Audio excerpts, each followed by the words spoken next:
Good evening, ladies and gentlemen. Monday night, 8 p.m. The Online Darts Live Lounge, episode 261 is here. Myself, Phil Bars, and Dan Simpson are going to take you through the next couple of hours. But before you do that, make sure you smash that like button for us and that you have subscribed as well, because we massively appreciate it. How we doing, buddy? You good? I'm only just here. I made it by the skin of me. I'd say you saw me rust arrived into the back end of this software. Yeah, I'm really good. So 2.5 hours ago, I was in Manchester. I had a couple of days away with Aaron and the kids. We've gone it's mad, and you'll think so. Tomorrow morning, I'm travelling to Manchester for work to stay there. So I've spent so much time staying over there for work at the minute. But we went like full tourist. So we went to I'll send you. I've got a pile of pictures to send you over. You'll quite like them. So we did the National Football Museum. We did the museum. We did the Science Museum. We did a few really cool places eating out. We did just very much. I got rinsed this afternoon in the Andale Centre. That was a real error. But it was really good. Yeah, we stopped in a nice hotel, had a bit of fun. It was really good. So we've had a nice trip away, and then like I say, I pushed my luck a little bit with my return journey, but managed to just make it. So the lads are at the back playing football and trying, because there's been a lot of stiff legs in their car, so they're just stretching themselves out a little bit. I'll have to wait till later, but yeah, it's been a good few days. How are you doing? Yeah, all good, mate. All good. Look, it's non-stop, and look, we've been super busy. Plenty going on streaming wise. This week is mental streaming. I think we're doing 6 days out of 7. Dan doing a full day to himself on Friday as well. Busy, isn't it? It's busy. Yeah, and you've done a lot of slightly different times as well, which has it knocked you out of sync a little bit? Have you felt like you've had jet lag without leaving home? Yeah, a little bit. It's just been a little bit all over. What time is it? Hang on, what? Yeah, it's been a little bit all over the place. The chat room is rammed. Busy, isn't it already? Already. How we doing? Dragon is in. Kay, how we doing? Dale says good evening, folks, and the Christmas tree emoji is there. It's almost time. It's almost time. Mariah has an eye open and an ice cube defrosting somewhere. How we doing, Gordo? Warren is in. Daniel Shelty, how we doing? David, James, Owen, how we doing? Matthew, Lindsay, what's up, Rob? Hope you are good. Joel, Mark, I'm good, mate. Hope you are well. Owen, Stu is in. Hope you are good, buddy. JM said, evening, chaps. Kelly is in. Bill, how we doing? Wayne is in. And, of course, Anthony, all the way in Texas via the greatest city in the world. And Big Johnny has just said, good evening, boys, as well. Look, it is rammed, and thank you so much for the support as always.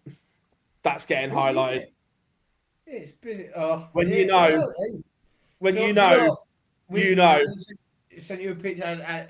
I am behind. So I feel like I need to do some sort of public apology, to anybody that knows me and is watching and or listening. I am aware I'm several days behind on WhatsApp and text messages and phone call. I have been enjoying some time with my family. But we were in a shop the other day, and we were working. It was our sort of homeware shop, and we were working our way further back. And Anna and the kids were looking at the autumnal things, and there was lots of Halloween. The kids were enjoying all these are the Halloween decorations. And then before I even knew it, I just stumbled on the 22nd of August or something, and found myself on the Christmas aisle. And you nearly got a picture of we were on the Christmas aisle, and then Anna started to put things in the trolley. She was like, "Oh, these look good," and I was like, "Put them." We hadn't quite. Paid off my summer holiday yet. We're going. Yes, Mr. Love that. I'll tell you what, Mr. Edgar Matthew is in. How we doing, buddy? Good to have you in.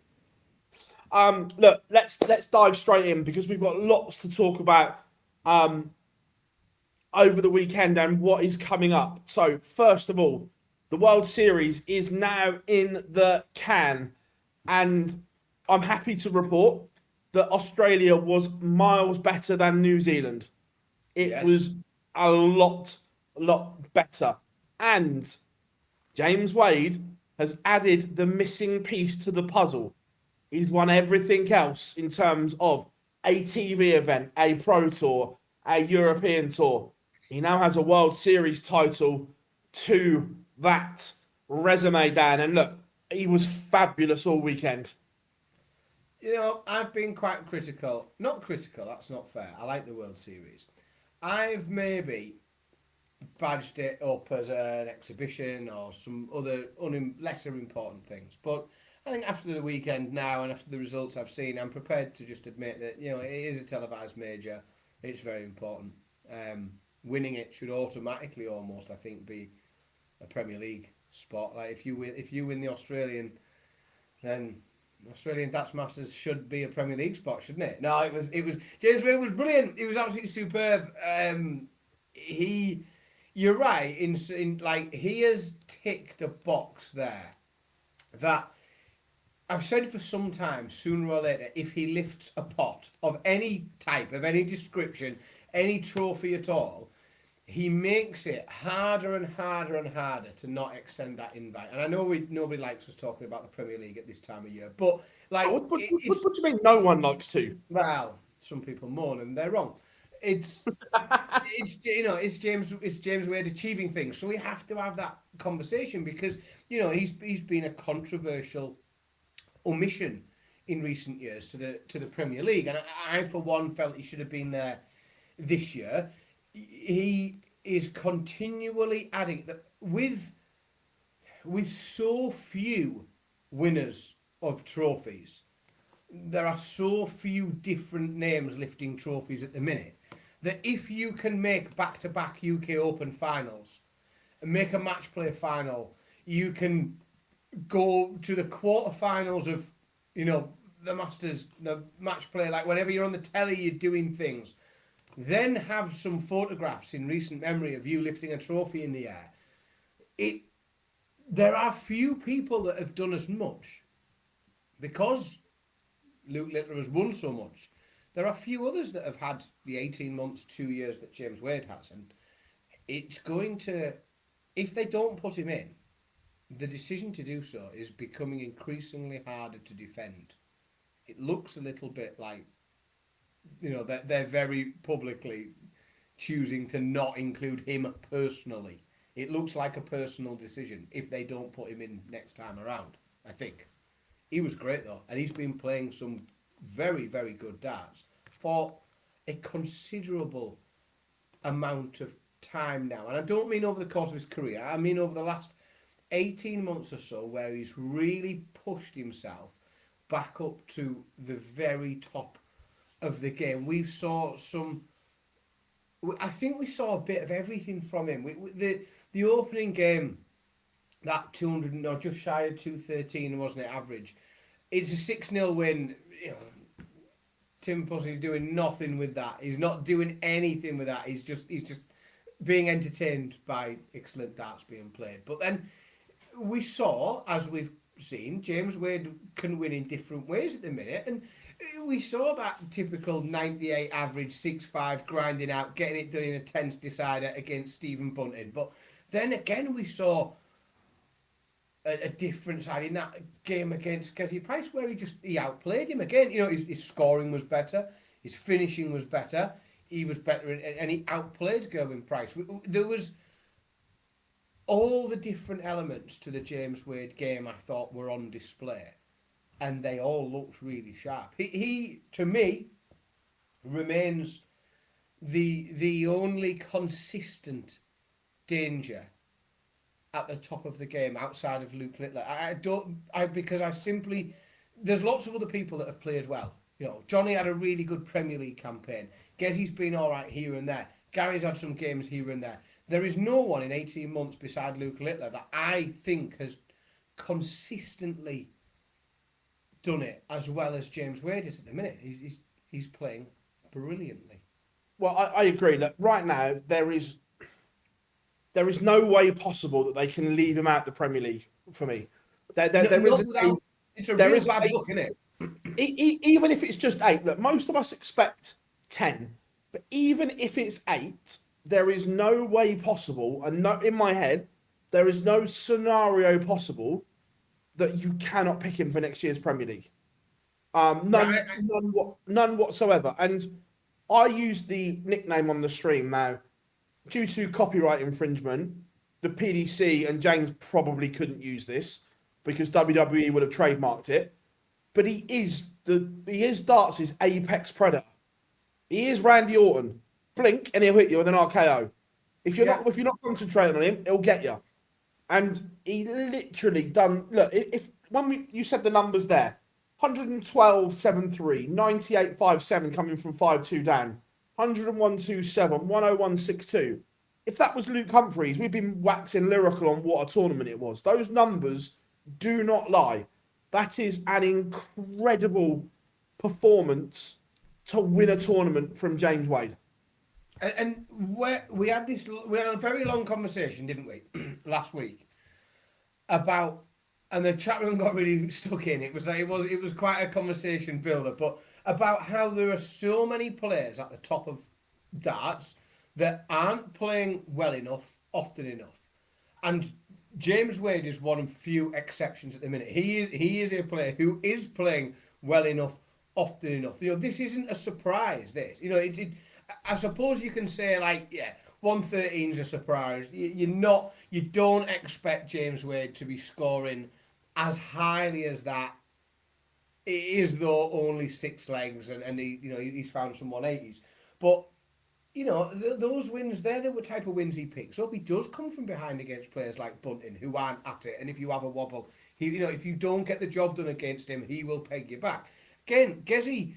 We know how good Gezi can be, but he's not consistent. He is nowhere near as consistent as James Wade at the moment. He's playing some of the very best darts of his career, but at the same time, he is playing some of the best darts of anyone's career, of anyone in the world. It's not. He's not in a world of his own. There, he's outplaying pretty much everyone, and I do expect him to do more and more damage in ranking tournaments as the rest of the year goes on. He's only defending second round of the Euros, second round of the Grand Slam, first round of the Players' Championship finals. So when we start to get into those thick and fast TV ranking majors, that is the section of his ranking where he's defending the least is the next 3 months or so. He's defending virtually nothing in the next few months for that Euros, the Slam, and the Players' Championship finals. And I expect him to do well in those tournaments, to move further and further up the ranking. He's only, what is he at the minute behind Johnny? He's 30 grand. Well, on the tour card race, nothing. he's only 80 grand behind being in the top 4. Well, and that's it. He's defending nothing. So his tour card race looks great. But then I expect, the way James Wade is playing at the moment, and the way everybody else is playing at the minute, I expect 2 out of 3 quarterfinals there. There's 2 majors. There's 3 majors there that I've just rattled off. We know there's other big stuff to come. We know there's other big money, but ranking TV majors, I expect at least 2 out of 3 quarterfinals. 3 quarterfinals out of 3 wouldn't be unusual. A semi-final and a couple of quarters, he is without a shadow of a doubt up in the top 3-4 players in the world at the moment. Oh, without a doubt. 100%. The interesting thing, Phil, is I like James. I like to watch him play. I like how much he winds up. I think in some ways I like the fact that other people don't like him as much, and I think and it gives me a giggle, and it makes for good banter. But there was a period of time when he had that race, the UK Open final, and he followed it up with the match play final last year. I think lots of people were thinking, well, he's gone there is a gap obviously between those. They look like ranking finals that come in order, but there's months between them. So I think when you look at any 2 back-to-back finals in the calendar, they are probably the 2 that I think are least relevant. Any other TV tournament, if you see someone make 2 finals in a row, you think, oh, they're at something. They are so far apart that you could just call it coincidence. It's random. There's 4 months Yeah. between them, isn't there? So, but I put it down to that. I thought it's just a coincidence, and then we just kept seeing more and consistent and more consistent, and it hasn't stopped. It hasn't let up. He's continued to make quarterfinals. Since that match play final last year, he's made 4 quarterfinals and a final. And we haven't got into the busy season of that TV ranking title season yet. So we're going to see more. He's going to go higher and higher up the rankings. The big question for me is at the moment, I don't think he should be in the conversation for the Premier League. I think it should be a given. Okay, I think he should be in there. I think he's earned it and deserves it. The question is, at the minute, the only really interesting question is whether or not he can get over the line and spoil. James Wade has often been termed like the ultimate spoiler. He's the ultimate spoiler. He'll turn up and now, who else could perhaps, with Luke Littler approaching an incredibly historic potential achievement, who could just spoil that? Who could just come and lift the trophy and break that up a little bit? Just break up the years pattern of that. And for my money, there are few people more likely than James Wade to do that. The narrative, the story fits, doesn't it? And he's certainly capable. But the next question for James Wade is, when will we again see him lift a ranking title? James, he hasn't won a ranking title. He went through that period early in his career where he was winning a ranking title. He was winning a title every year. He was winning the match play, and then the UK Open, then he's winning the Premier League, and then he's winning the Grand Prix, and he was always winning something. He's not won anything since the UK Open in 2021, and he's won that and the European Championship since 2014. The last 12 years, he's only got 2 ranking titles.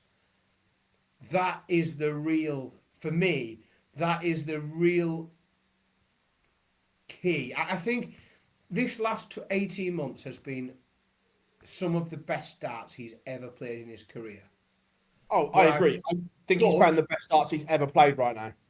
But if he doesn't win a pot while he's got this form and while he has this level, it will be totally forgotten about.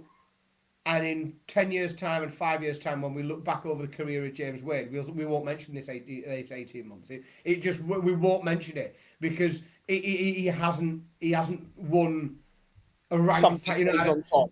Yeah, he hasn't made, and I think there'll be a lot of reasons for he hasn't made the most of that form that he's had, and yes, maybe it just aligned at the wrong time with the rise of Luke Littler. He's playing the best darts of his career at the point when Luke Littler has arrived onto the scene at the top of the scene anyway. So, but I think it'll all be a bit forgettable the last 18 months if he doesn't get his hands on a ranking title to really make it mean something. It's good to see him psychologically. I think it's a big win at the weekend. Reminds himself that he can win things, get over the line. But it'd be interesting to see what's next. I think he lifted a trophy this year. I'm not sure which one. Dave is in from across the pond. How we doing, buddy? David? And this is also relevant as well. Now, his social media recently has helped. Now, I know what he's doing is completely out of his comfort zone, and he doesn't particularly enjoy it. However, he understands the importance, and he has to do it because that's the way the world is these days. That we're seeing him have selfies with his kids when they're on days out. We're seeing him dancing with a trophy whilst he's waiting to be picked up to go to the airport. Look, and by the way, he's always done this. He's just now showing it to the world because that's the way the world is these days. Everyone wants to see the inner workings of Well, the sportsman, the movie star, the pop star, and so on. And he's doing it like the fishing trick blog and so on. That he'd never have done that 3 or 4 years ago. no, he's realised that there. But I think he's bright enough to realise that there are now more ways than ever before to earn money from being a top level dart player. That ought to supplement your earnings. And but in order to do that, you have to be a brand. You know, James Wade is a man, but he's also a brand, and you can hide that brand away, not put it on sale, and not sell. You know, and you can just turn up and win darts matches, and that's your income. And you'll always have the sponsors, the shirt patches, all of that. You've got that, but then there is so much more than ever before now that a brand can bring in, but that brand is a man, and that I think is difficult because people are having to share elements of their lives that they're not often used to sharing or want to share, but it's I suppose there's a reward on the other side of it, isn't it? Because he is expanding that brand. He is making himself more marketable. He is far more likely to get in the Premier League. He is gaining new fans, and more people are buying his shirts. All the other things that come along with being successful, not just on the board but off it as well. Yeah, 100%. And look, Andy asked, would Wade have won if Littler had played? We'll never know. Yeah, well, We will. I mean, We if will. he We will. averaged 113, he'd have had a good go at it, wouldn't he? You know, that's Yeah, like that. but That if you look at the numbers, there are plenty of times this year when Luke hasn't done those numbers. So if he'd have averaged 113 and Luke hadn't, then there's a good chance he would have done. yeah. Well, you think It's hard to Michael's say. won 2 World Series events this year. James has won one. Johnny's won one. Luke is beatable. This whole myth around, look, don't get me wrong, he is fucking good, but he's Yeah, not unbeatable. just a No, bit. no one in sport, whether it's darts, everyone's saying India are unbeaten at T20 cricket. They're not, right? Everyone's saying that Arsenal are under. That everyone in sport is beatable. Everyone has a He's only chink. the third seed at the final, isn't he? Yeah, there's always a chink in any armor of sport. Is the thing. And look, I criticised this particular stat last week, so I'm gonna flip it and I'm gonna go through. Last week we didn't have 100 average. This week we had 1, 2, 3, 4, 5, 6, 7, 8. That's a massive improvement. Far better standard, isn't it? Far better standard. And that was I don't. I mean, it's difficult to know what it's down to, you know, and to really pinpoint it because it's probably a combination of a number of different things. But with this, the standard was without a shadow of a doubt much better than Yeah, it. look, again, I think it comes to a lot of things that I think they're acclimatized a little bit more. We spoke about that jet lag fatigue playing a part in week one. They're 10 days down the line from being there, so they would have been more acclimatized and so on. One thing I will say is next year they've got to take. Well, no, sorry, they don't have to. I say they've got to, they don't. But in my opinion, they need to take one of the proper callers, like when Johnny Mac used to go, because both MCs have been fucking shit. Yeah, I suppose I don't know. It's the they work a lot all year round, and you need an opportunity to give somebody holiday. I suppose you know for your members of staff to have a holiday and things. So If you'd have said to um, Blue Dog, are you coming down under to MC? He'd have jumped at it.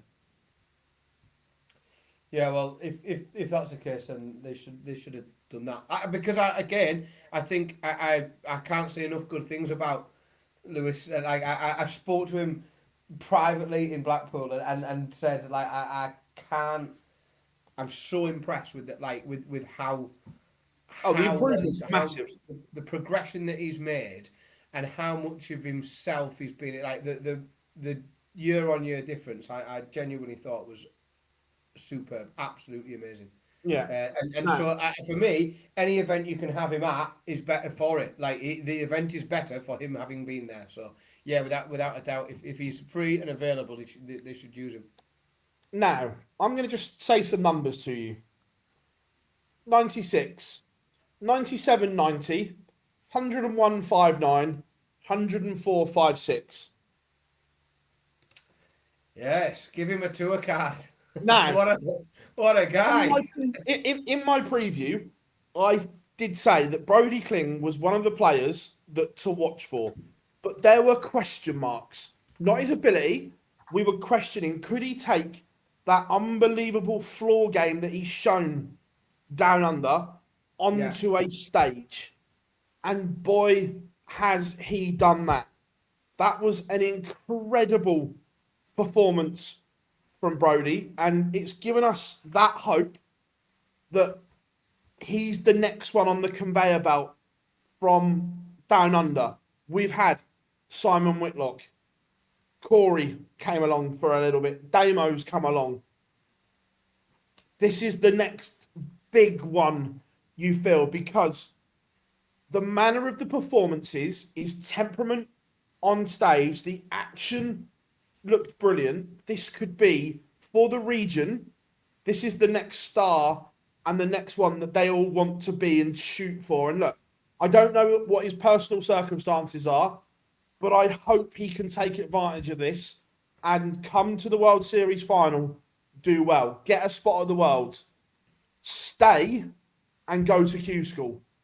Now, I'm not sure if that's possible. I don't know what his circumstances are when it comes to work, family, and so on. But there is a real hope that Brody Kling is the next one from Australia, from that oceanic region.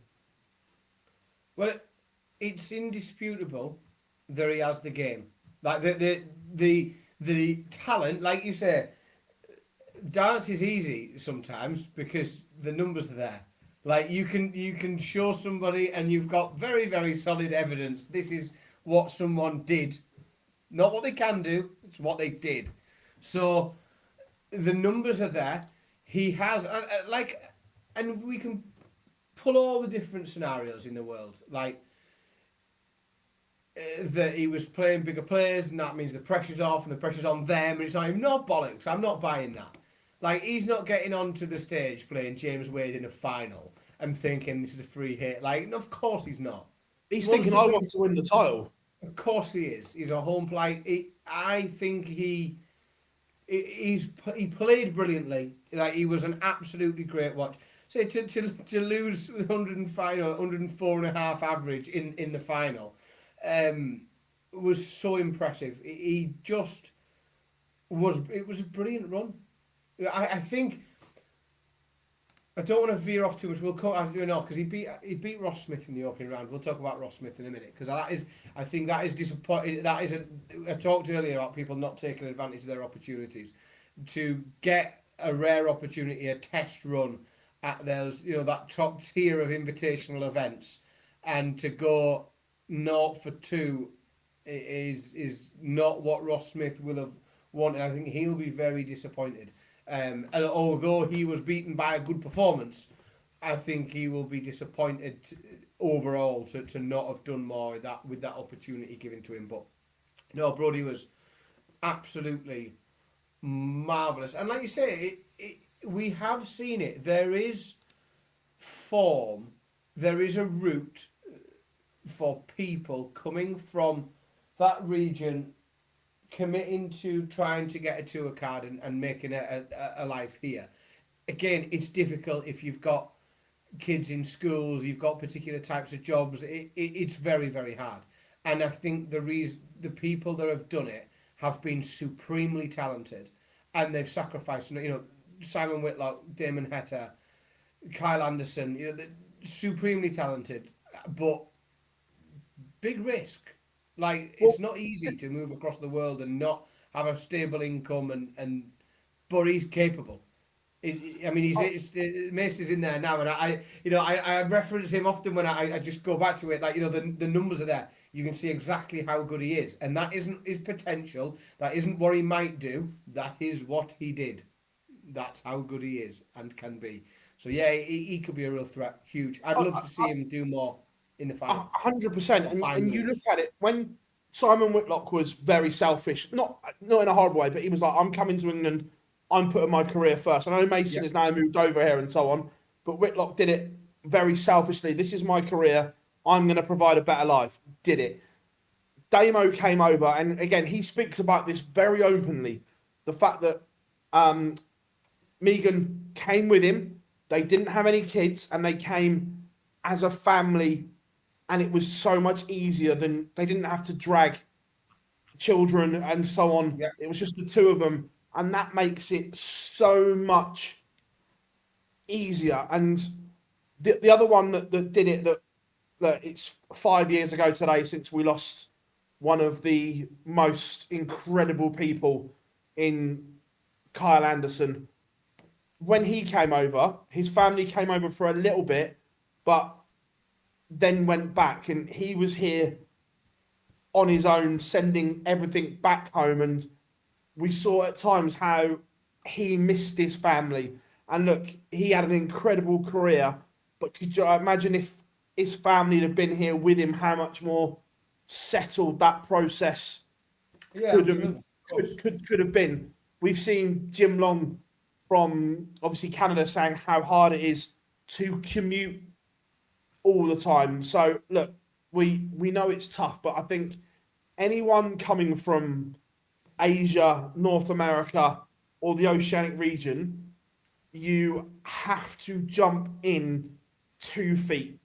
You have to commit to it for 2 years to see if it works. And I know that's easier said than done, by the way. I know that if you've got a mortgage back home and so on, it's tough just to go, I'm going to do it. But I don't think you can do it any other way.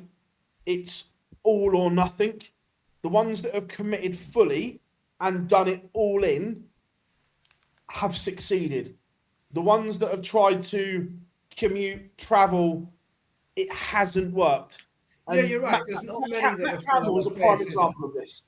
Matt Campbell has all the ability to be an unbelievable dart player, but he had a young family at home, which he wasn't willing to leave. And I completely understand that. And that commuting, traveling in and traveling out just didn't work. But the ones that have made it work are the ones that have moved their whole life here to do it. And there is, I do think there is a degree of that. You have to make it work. If that's if that's where you are, if you're hand to mouth and you need to, and you haven't got a choice, you've got to put the work in. You've got so much more time that you aren't spending commuting backwards and forwards. I don't think it's possible, really. I don't think it's possible for someone to successfully nail that commute. And when I say commute, I mean, between continents, like an intercontinental commute. That's the Yeah, challenge. I think it's perfectly fine to commute from Dusseldorf or somewhere, but you're going to struggle. Like I say, if you are a couple of continents away, um, it's. I'm not sure what the answer is, because there's definitely talent there, and if you get somebody like Brody, and we know the level that he can produce, we know the level he can play at, then it's not the best thing for the sport that he can't come and try and compete. So I don't know how I mean, I'll tell you how I would do it. And people can moan about fairness and tour card. There's loads of different ways of winning a tour card, isn't there? There's all sorts of different ways of winning a tour card. And some of them are easier than others. Some of them ensure more quality of tour card holder than others. And I think they should all. We've talked loads of times about whether it's losers' money or I like the. I think everyone's heard me bang on about the 10 grand option or whatever that is. You win your tour card, you get 10 grand, and there's your expenses for you. When it runs out, it runs out. But there's you can get to a hotel and you can have the day off work and you can get the train rather than driving, so you feel fresher at the other end and everything else. I would put on the tours where we want, or where the PDC want darts to develop, and they want to see players from those tours getting onto the circuit. Specifically, I think, the North America, Asia, and the oceanic regions. I would put some form of, call it whatever you want, bursary, scholarship, something, like cash, money, with a tour card for winning. And it would literally be if you win that, you win a tour card. If you accept your tour card, if you accept a tour card, then you get this amount of money, and this amount of money is to support you in your first year on tour, and whatever amount of money that is, we have a sensible look and see, what does it really cost to set yourself up in a non-shithole flat / apartment somewhere reasonable. What does it cost to commute? How much do hotels cost over the course of a season? And let's look at those. I mean, it's not going to be I sort of think that's not going to be crazy money to put something together like that off all three of those tours. Now, we run World Series events in those areas with a view of promoting the game in that region. And those World Series events cost a fortune. If you add up all the prize money and you add up everything else and the hire of the buildings and flying everybody out there, they're spending a fortune growing the game in these countries.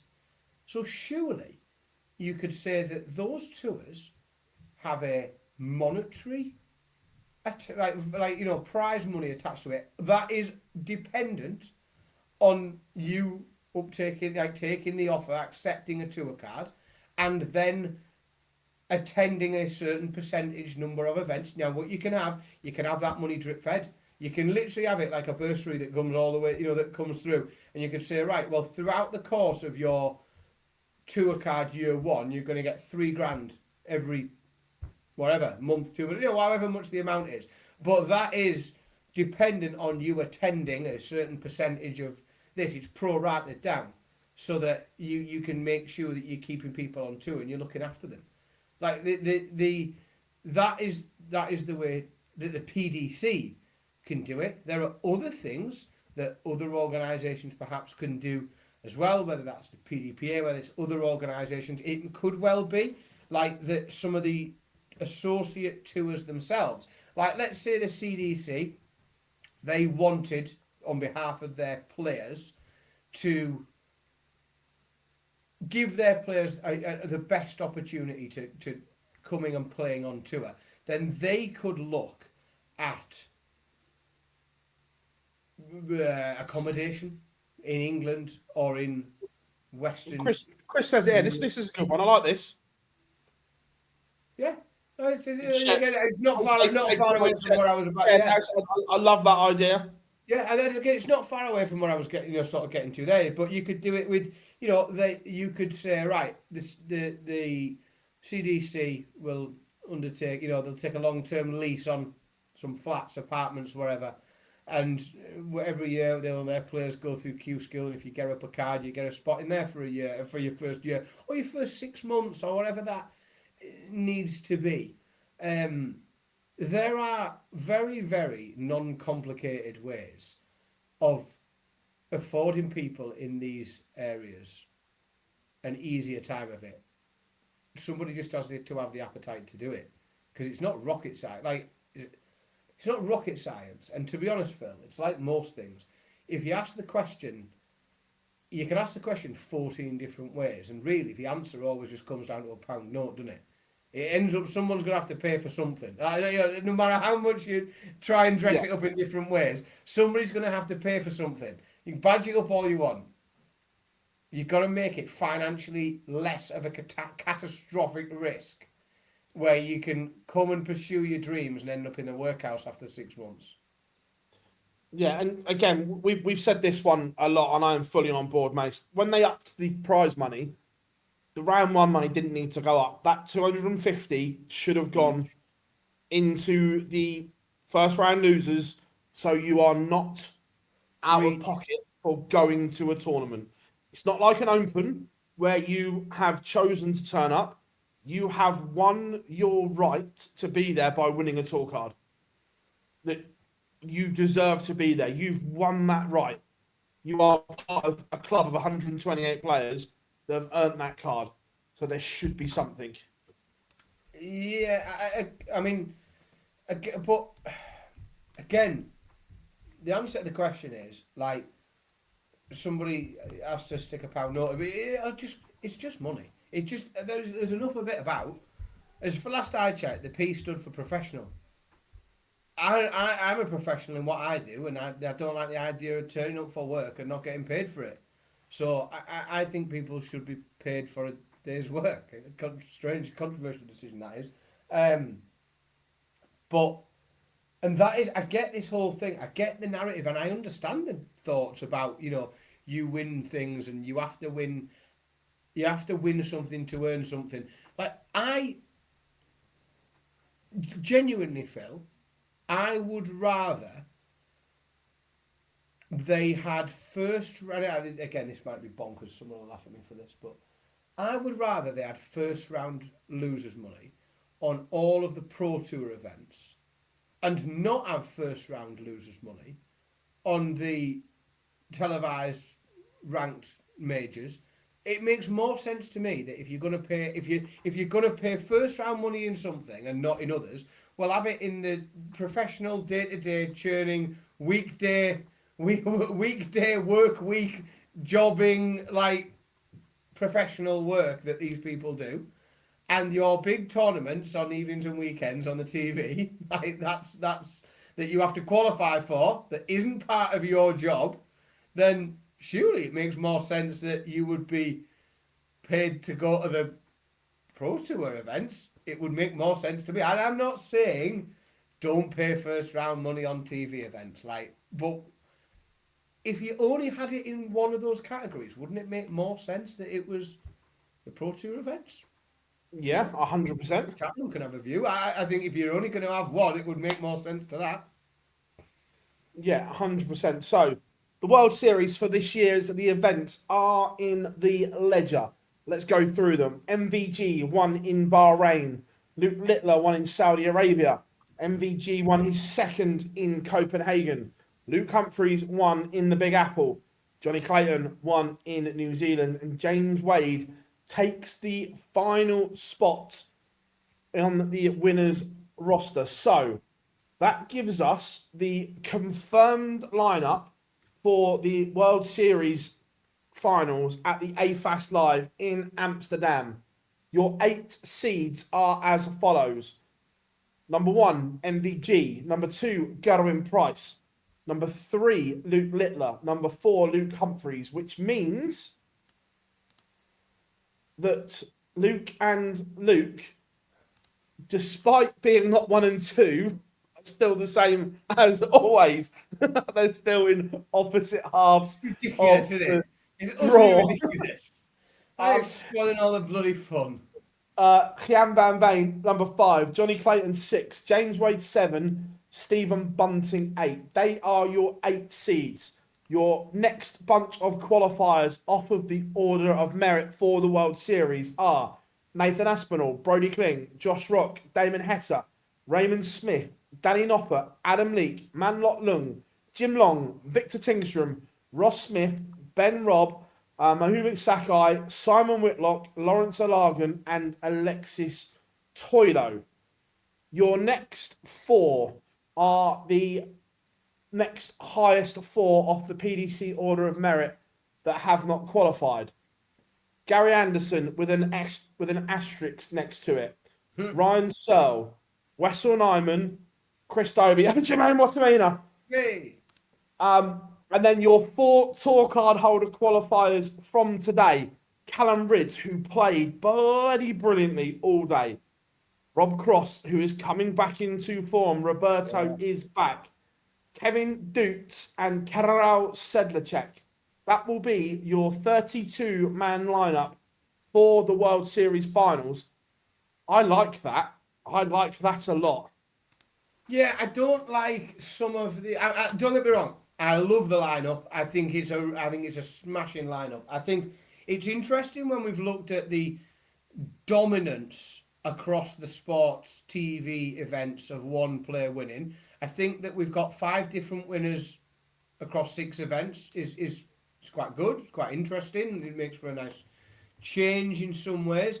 I don't like the idea that Stephen Bunting hasn't, and unless I'm wrong, I don't think Stephen Bunting has defeated a PDC tour card holder at all across. He's played at every event. He's gone out to a local qualifier twice. He's been beaten in his first match against a PDC player the other 4 times. The Stephen Bunting being ranked 8th or seeded 8th and Brody Kling in 10th is madness. How can you get to a final, beat other players that Brody beat, and not be seeded above Stephen Bunting, who hasn't beaten a PDC player in the entire... He's had 6 goals at it. It's madness. Just the way it works, isn't it? It's just he's got more points than anyone else. It needs to be better. It needs to be better. That system needs to be better. Take exception to it because it's silly. But other than that, I really like the lineup. I think I'm really pleased to see Rob Cross pick that qualification spot up. You know, we've talked a lot about Rob Cross and other players that have gone off the boil or not being at the level they should have been at in recent times, having to go through qualifiers for events. You know, Rob Cross was a regular, he was a stalwart of World Series events. He didn't have to think about qualifying for them. He often had to think about whether or not he would bother to go. Like, did he fancy the trip to Australia? Did he really want to do that? Like, that was Rob Cross's problem, not will I be invited. And I think it's a further good sign that happy days are here again for Rob Cross, and he's on the up and he's in the ascendancy. But got there in the end. I think, again, he will be dangerous because there are a mixed bag of players. I like the tournament. I think there's some great names in there. But let's be honest, right? There are some incredibly winnable games there. And I think if Rob Cross is allowed to build up a bit of a head of steam and win a couple of matches that he doesn't get pushed too hard, then he's a real danger. He's got a level that he can get to at the minute. And I like some of the qualifiers, if you want to call them that Brody Kling, Raymond Smith, Manlock Lung, Sakai. There's some real talent in there that, especially in those opening couple of rounds, where it's still a short format, they are more than capable of doing it. Look, can they do it over a best of 21, a best of 35? We don't know. But over a best of 11, they can be dangerous because that's the format they play all the time. That's the format they're used to. And that's 2 rounds, isn't it? Sorry to jump in. Isn't it the first and second round? So I think so, yeah. It goes to best of 10 to round 3. Yeah, I was going to say, I don't think the format goes up in rounds, like in the second round. So they can pick a couple of wins up by coming out fast, can't they? And there's some fast starting players there that score big. It could get really fun.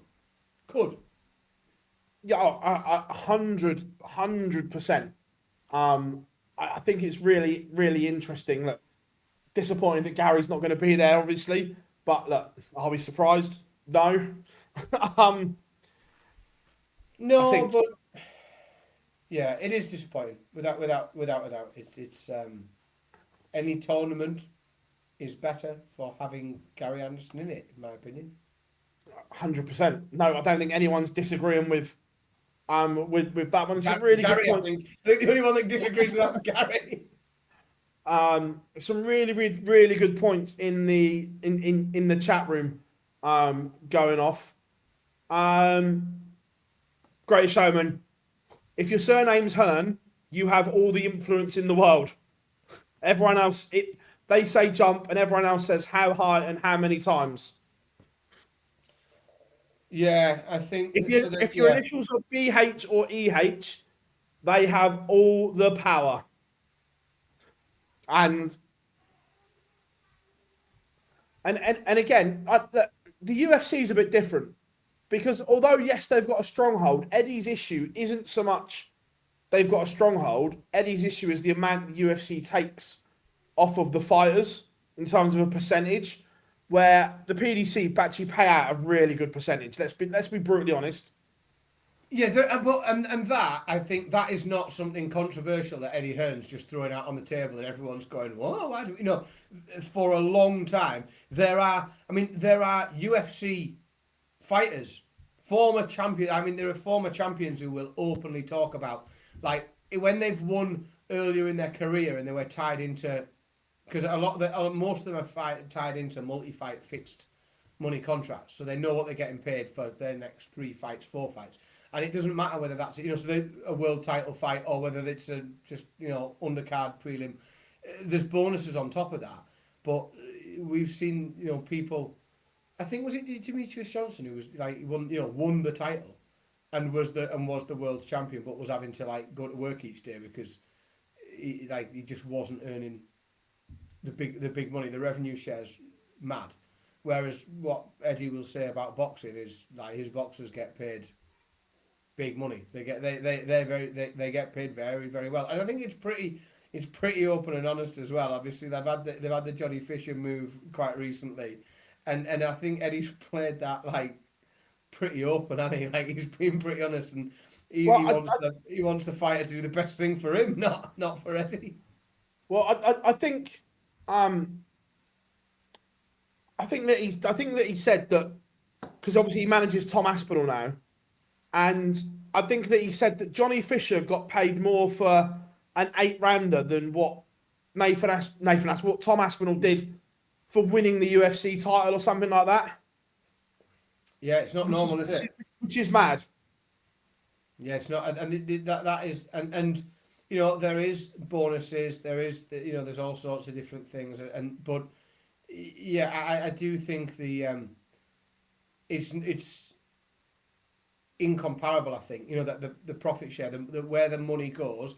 I think it's almost indisputable that when you pay for a boxing ticket, when you buy, as I do fairly regularly, I was there week before last at the boxer show.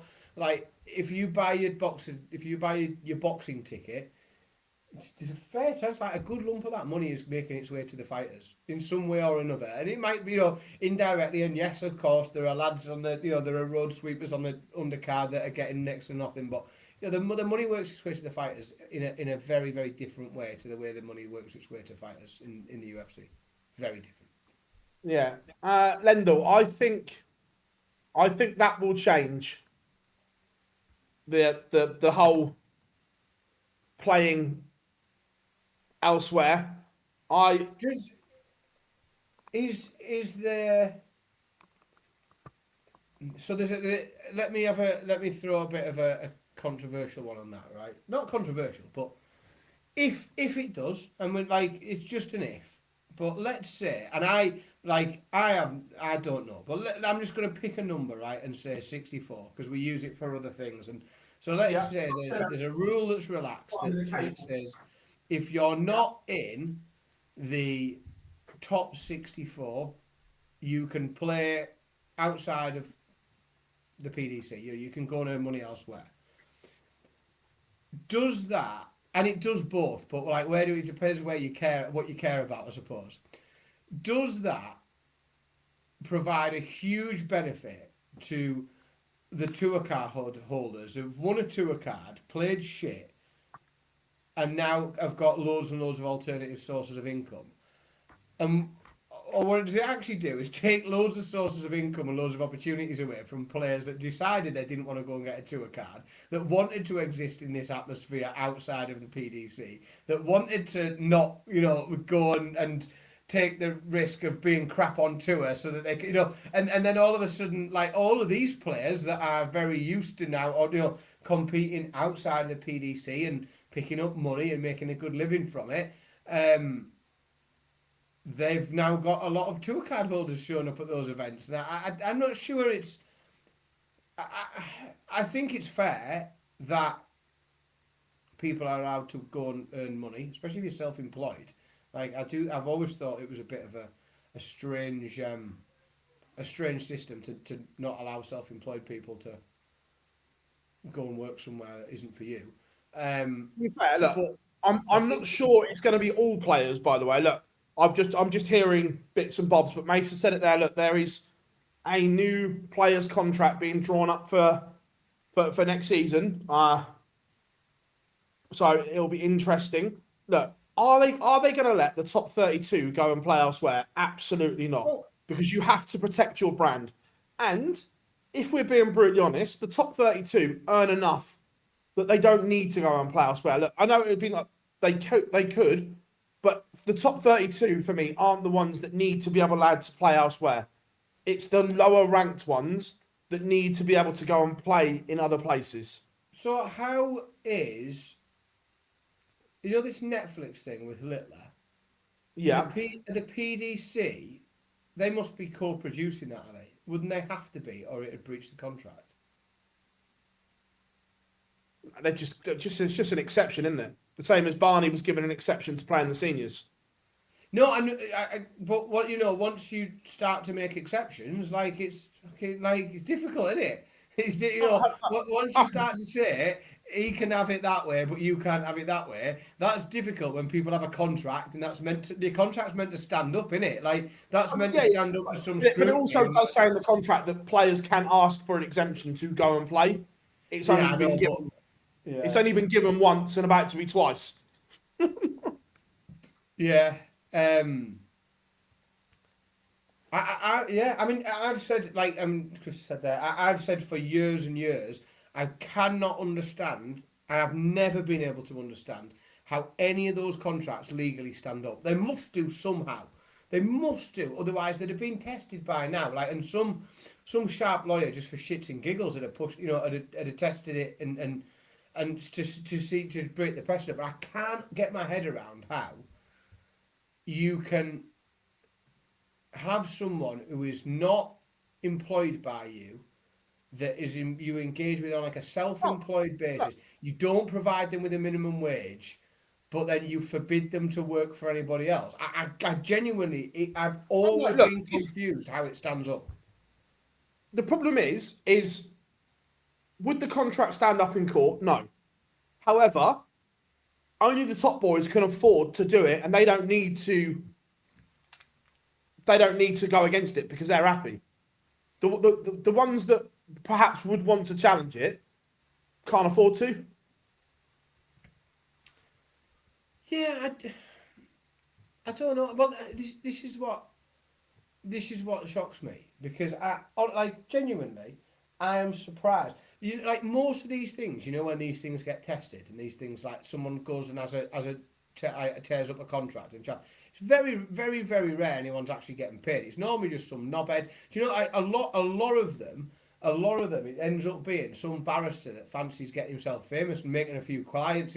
If you do that pro bono, like you'll come out of it with some decent clients. You get your name in the papers. It's like free advertising, isn't it? And that's genuinely what surprises me, that no one's just thought, oh well, this'll be a good way to get my name out there and just to go and put it under scrutiny, but.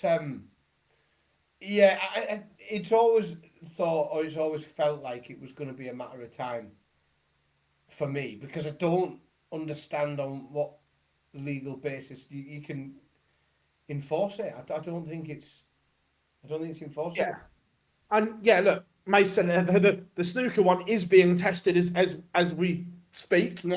and that'll be interesting to see how that goes. Because if that goes against World Snooker, then it does open up a whole can of worms.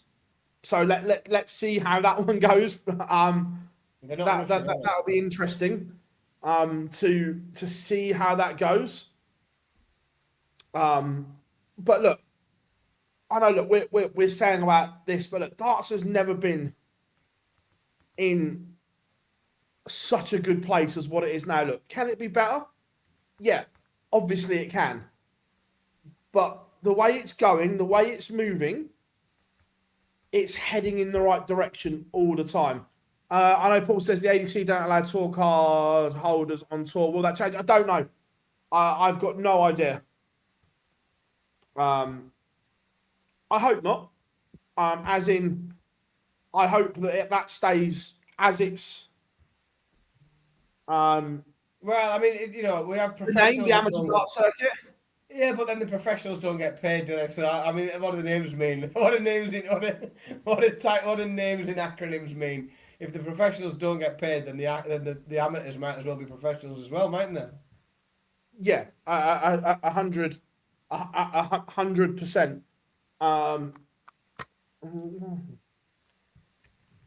That's just moved off my screen by mistake. Oh dear.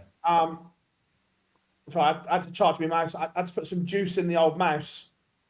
A wireless. See, I don't trust. You know me. I don't trust a wireless mouse. You've travelled with me. I've set up my little mobile office. I still use a wired mouse. I simply can't rely on the. Yeah, but you can't use a trackpad. And nor will I. No, and it's. Do you know what? It's not about a lack of skill. It's a refusal to learn. Like, that's what it is. Like, could I learn? Of course I could.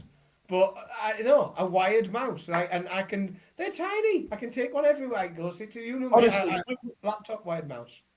We should film it one day when me and Dan are both in the press room. The way we work are completely different. Dan is Windows, wired mouse, proper thing. I'm Mac, folders, titles, trackpad. That Dan looks at me on Photoshop because it's all on my trackpad. He's like, "How are you doing that?" Yeah, it's not. I mean, what did I try and do when we got there? I couldn't work out. I fucking right click something. I was going, I can right click this. So I was like, 2 fingers down there like this. He's like, that's stupid. Yeah, but it's no button to right click, please. It's not. See, I am all for like new technology, new development. My new car has got a fridge in it. That is development. That is moving forward. That's technology I can get behind. There is nothing wrong with a mouse. They're fine. They work perfectly. Left click, right click. I don't need any development in that. Focus on putting fridges in cars instead. Like developing better ways that help me. I don't need a trackpad. Yeah, great. So I'm very much Apple trackpad. Get me out of it. Mate's going to see what a trackpad is. Yeah, I am open. Phil is trying to get me to move from Windows 95 to Windows 98, and I'm an hour at the minute. I'm not sure. It sounds a bit new. It sounds a bit fancy. But congratulations to everyone on the World Series. The stage is set now for Amsterdam. Looks good, doesn't it? It does look a good. The finals tournament. It does look a really good lineup. I think it looks a good lineup. Oh, 100%. Oh, to be fair, you'll get a lot of love for the mouse in the chat room. See, this is the thing. See, I know that speaks sense. The people are with me. So, tomorrow, it's a big day tomorrow. Some might say it's just a Pro Tour. Oh. However, after missing the first 26, the world champion, the world number 1, is in Leicester. We are going to see the Nuke on the Pro Tour for the first time. I genuinely hope, that it's not an anticlimax. Like, I really do hope it's not an anticlimax but like, it's such a random format, isn't it? Like, I know it's seeded, but it would be a shame, wouldn't it, if it didn't come off nicely. But he's got the talent. I mean, he can certainly do it. He can. However, it's going to be tough. It is. Oh, there are, from a pure like maths point of view, a load of the things that he's done previously, then Like, this is almost, it makes even less mathematical sense. The way that he qualified for the match play, the way he did all of that, year one, like, that was really impressive. Things that people thought, but they were still, like, sort of reasonably possible. Probable. If you played really well. Doable. I'm not sure whether he's just left himself a little bit too much to do. I don't know whether it's just a bit too, but it's what he does, isn't it? This is what he does. Is he wins from unwinnable positions. He goes 5-0 back repeatedly, and then he comes back and turns people over. He is the exception that proves everything you think you know. Everything you think you know, he's the one bit that proves it all wrong and goes, you didn't think that, did you? Didn't see that coming. I'm going to go one thing further.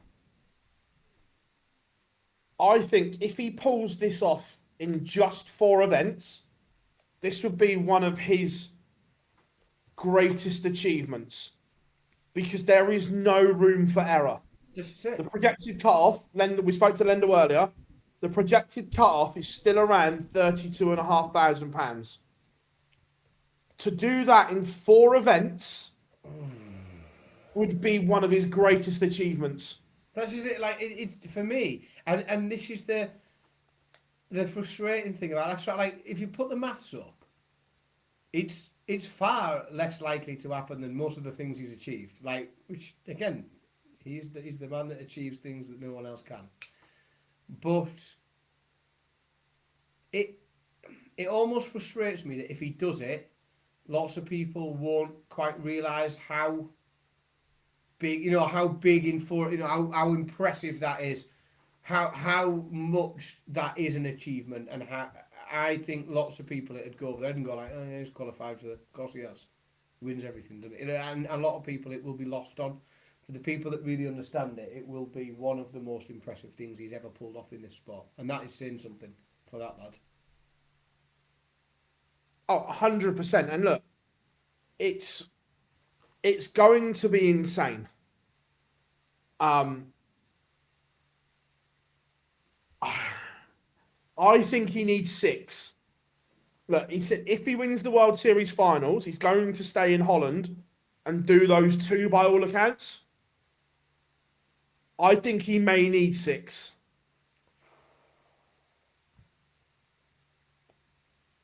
Four is so tough. Yeah, it is. It's virtually impossible. But he's pretty much the only player in the world of darts that can do pretty much the impossible. If it is loosely achievable, he can do it. So there is nobody else I would trust to do it. There's nobody else I would back to do it. I'm not sure. I don't know if any bookmakers are offering the market, but I'm not sure I'd risk 50 pence of my child's inheritance on him making it. But if he does, I'll be happy to see it happen. That draw tomorrow is going to be brutal. Because this is going to sound daft because look, he's world champion, world number 1. But tomorrow is a nice pro tour to go to. There are a lot missing. There are a lot of people that he won't have to beat. Look, he can beat anyone in the world. We're not questioning that. But let's be honest. You'd rather not play them. No, but he'd rather play me than Gezi Price, wouldn't he? Yeah, 100%. There are a lot of players not there. And look, let's be frank about it. There are another 127 tour card holders that don't want him in Minehead. Oh, God, yeah. Nobody wants him. He's the least popular person in that room tomorrow. Nobody wants him to go there. No. Of course they don't. Yeah, 100%. Being the fact I think he's only... Look, numbers... What's the odds he's on stream board 1 tomorrow, first game? What odds are you giving? Well, this is it, and so this is where again, PDC are going to have to make some like decisions that they have to make, but nobody will want to. They'll stick in everybody's throat because realistically, what other game? Every game he plays tomorrow is more important than every game that's on. But they can't back to back him on the stream board, can they, for the whole tournament? So it is going to be a challenge for them to decide when to put him on, and which games to stream and which game he doesn't stream, because everybody who knows a thing or two about darts and doesn't just watch it on Sky Sports when the Premier League's on will be wanting to see what's going on tomorrow. So the reasonable promotional thing to do is put him on a board, or move him around stream boards. I wonder if he'll have a game that's not streamed. That'd be funny. I wonder if he does. They might just move him from stream board to stream board and say, "Oh, that's a coincidence, wasn't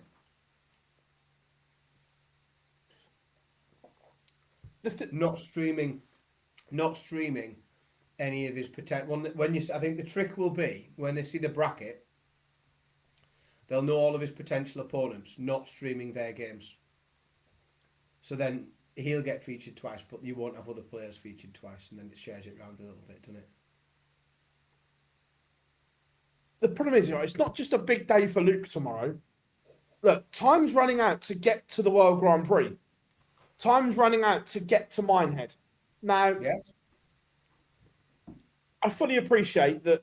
I'm going to use Josh as the example here because he's the one that I fully appreciate that he has just been away from home for 2.5 weeks. He's just travelled halfway around the world. And look, do I blame him for skipping these two Pro Tours? No, absolutely not. However, he might need them. And I'm just using Josh. There are others in this bracket, by the way. Yeah. Josh is that he is currently outside a place for Minehead. Granted, it's only 2.5 grand and Josh can make that up in the blink of an eye. But there are big name players that are running out of time and running out of events to get to these majors. Oh, I think, like, I definitely think that bottom end of, and we know because we know that there's money to be earned and we know the way the draw works, but there is a lot of movement, I think, to be had towards the bottom end of that qualification draw for Minehead. You know, from James Hurrell down over, from point 50 down, I think there is movement in there. We're going to see all sorts of names coming from outside. You're right, there is some real talent outside of there, and people who probably should be there, and people who have the talent to put a couple of wins together as well. But yeah, it's tight, isn't it? Even in amongst it, it's tight. Be interesting.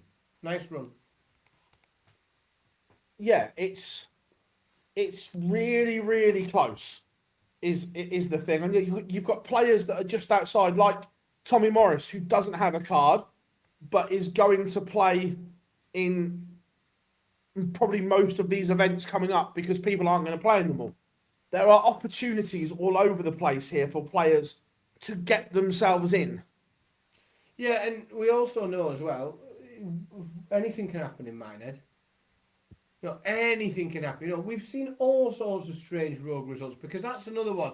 I'm not saying it's, you know, some of people are travelling away from home and things like that, but, you know, people are quite out of their cycle. It's a really intense weekend and all sorts of funny and strange things can happen there. So, but you've got to get there. You know, funny and strange things can't happen to you in Minehead if you're not there and you're watching it on the TV. So there is definitely still tales to be told from the Pro Tour this year. I think it's going to twist and turn a bit more. Yeah, well, Mesa said it there as well. It's a busy time because we've got 2 Pro Tours, day off, straight to Budapest for the European Tour. Yes. And Gary is going Mace, I can confirm. Well, as of this afternoon, Gary is still going to Budapest. Um, Nobody should miss Budapest. It's one of the best cities in the world to go to. Like, there's any excuse to go to Budapest. Daniel, it's not surprising. The rules are simple. Those 4 invites are for the next 4 highest places on the order of merit. So they're the 4 that they had to invite it to. I'll give you a hint. One of those 4 haven't taken the invite, which is why Jermaine Wattamina didn't try and qualify today. Well, I'm just going to zap someone in the chat room. They can have a timeout and think about their actions. Oh. As long as they as long as they continue to subscribe to us. Yeah, yeah. That's why I love the settings that we've got to do that. It's great. Yes, come on, subscribe, do the get everyone signed up, and then call us twats. So yeah, but also on Budapest, Bo makes her long-awaited debut on the European tour this week. And Dan, you're the one that's going to be doing the watch-along, so you must be excited. Yeah, well, I am, because I think she's really dangerous. Like we've talked so much about Bo Greaves on this show, and she is very, very capable. Obviously, we haven't seen the draw yet. She came through that qualifying event. There are, I think there is a real mixed bag of players across both. Like the Ordinary Merit qualifiers of some form. I think there's some real lack of form, or there are a few players lacking form amongst that. We know that some of the local qualifiers are different level, but even when the big boys come in, Bo can still do a job. We know the level she's capable of. So without question, it could get really exciting, and she could start to or just push on with the way that she's done everything since she arrived on tour has been so sort of perfectly staged, and the progression has been exactly what you would want in the way that she's established herself and some presence there. Then she's just started to pick up more and more wins, regular wins anyway. Obviously winning that Players' Championship event, but then not having that be a one-off, also runs to the semi-finals, quarter-finals as well. She's been playing very, very well in pretty much everything. The women, we know the level that she puts out on the women's series. It's incredibly rare that she doesn't win an event. But, yeah, it's exciting. Be interesting to see the draw. Yeah, we'll have that on Thursday. So we'll know who she's going to play and so on. Yeah, Rob, Dan's doing both on Friday because I'm at a wedding. But don't worry, I'm back for Saturday and Sunday. But I'm on wedding duty on Friday. Yeah, Sam. Yeah. Why are you saying wedding? Right? Do you know what I found out today? You like this? The next trend in weddings. So apparently it was. People did photo booths for a few years. Every time you went to a wedding, there was a photo booth there, and people go through these. Well, pop-up darts is like a new wedding trend. People are having wedding, flowers and fancy lights, darts setups popped up at weddings. I'm down for that. Charging fucking good money to do so and all. I think I might invest. I'm down for that. We got a wedding in the northeast, didn't we? Because very soon I might have thrown a few quid into a little project in some evening darts at weddings. Sam, yes, it's the only one he needs to qualify for is the Players' Championships in Minehead. I know Mace answered in the chat room, but yes, it is. They won't let that happen again. Yeah. They'll never let this streaky bum time won't be happening ever again. The women's series at the weekend. On Saturday, the events were won by Lisa and Fallon, and then Bo rocked up on the Sunday and won both. No real surprise there. I'm still waiting for clarification. I know that a lot of the PDC lads have either been on holiday or away. Where Bo's Grand Slam spot goes. Because I know they said on Sky during the commentary for the final that Fallon was in the Grand Slam because even if Bo won, she's got a spot through another meaning, so meaning it would go to Fallon. But I haven't seen the PDC confirm that yet, so we're still waiting on confirmation of that. I'm sure some people will have a view of that, won't they? Yeah, look, I 100%. But look, Bo is there. Lisa has confirmed her spot at Ali Pally. Fallon is almost there. So that's going to be an interesting race. Gemma in fourth, Dita in fifth is the top five on the women's series order of merit. Bo a long way clear. Then Lisa second, 17,050. Fallon third, 11,650. Gemma fourth, 9,100. Dita fifth, 7,300. That is your top five on the order of merit for the women's series. The race for the World Championships. Dita misses the next one. Right, okay, Paul. Just out of interest, devil's advocate, I know Warren said there Dita would go to Lakeside, surely. I'm guessing, Paul, that even if she qualified for Ali Pally, she'd pick Lakeside. I love this. I love this, Mace. I love this. Yeah.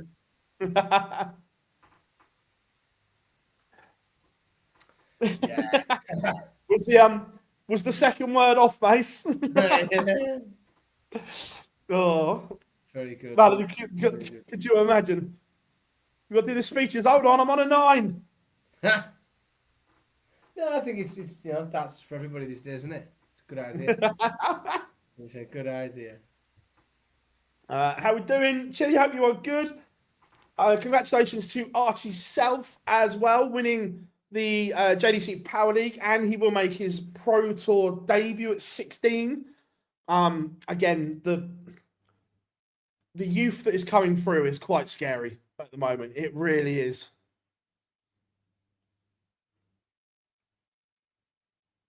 It's just frightening, the numbers that they're putting in, the performances they're doing, and so on. You're on mute, Dan. How on earth did that happen?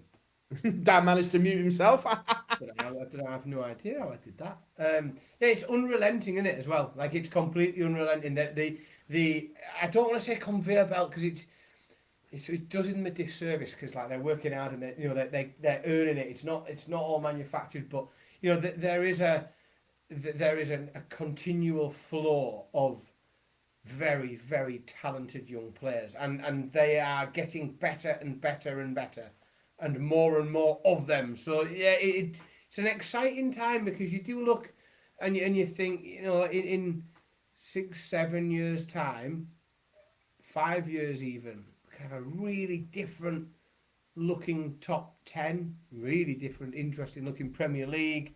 It's fascinating, really.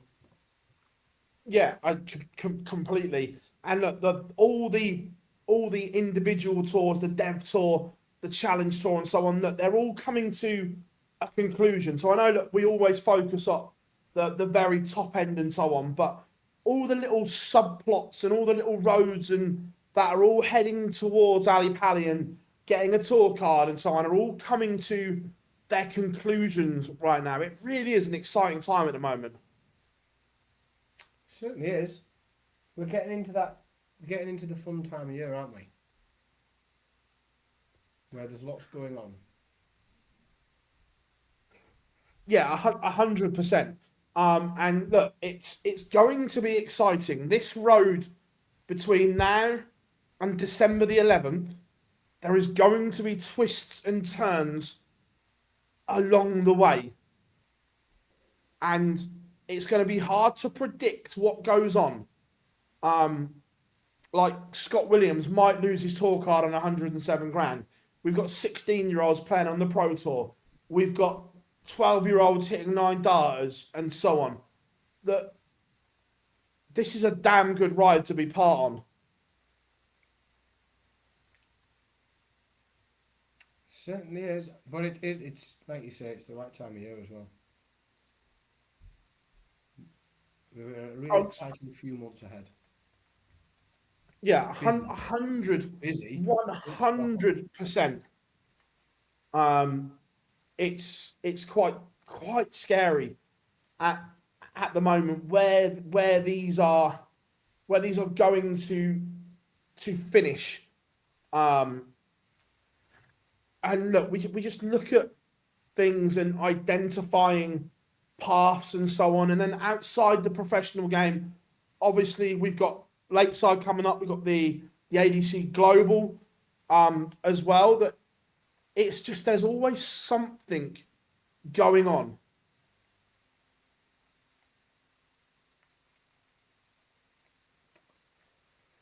Yeah, I think the idea of Littler still being on some mentioned in the chat room, Littler being the old man on tour in his 30s. If Littler's still on tour when he's 30, I'll eat here with the donkeys. I don't think there's a cat in hell's chance.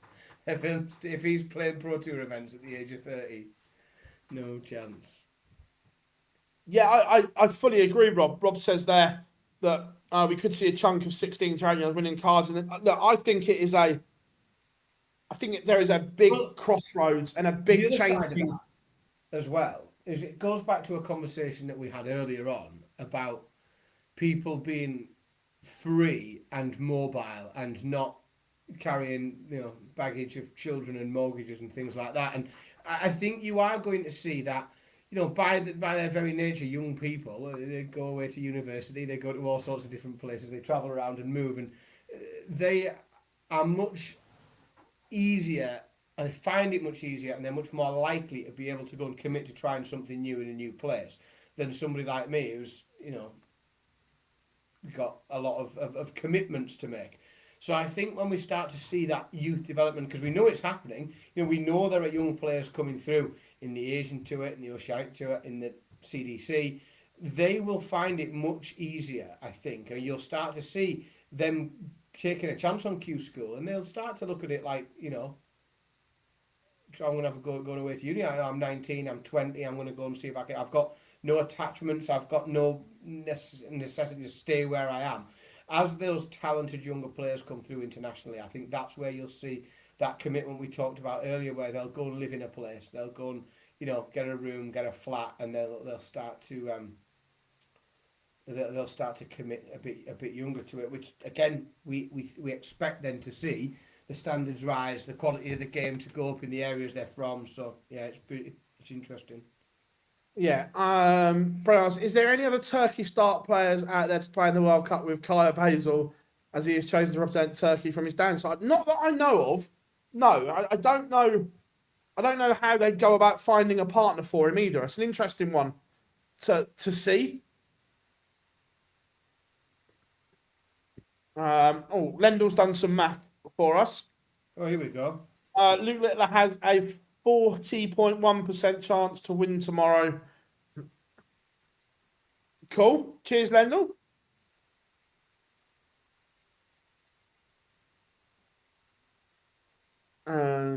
Do we think that's quite a clever play from Kaya Basler to pick Turkey, knowing how hard it is to represent England?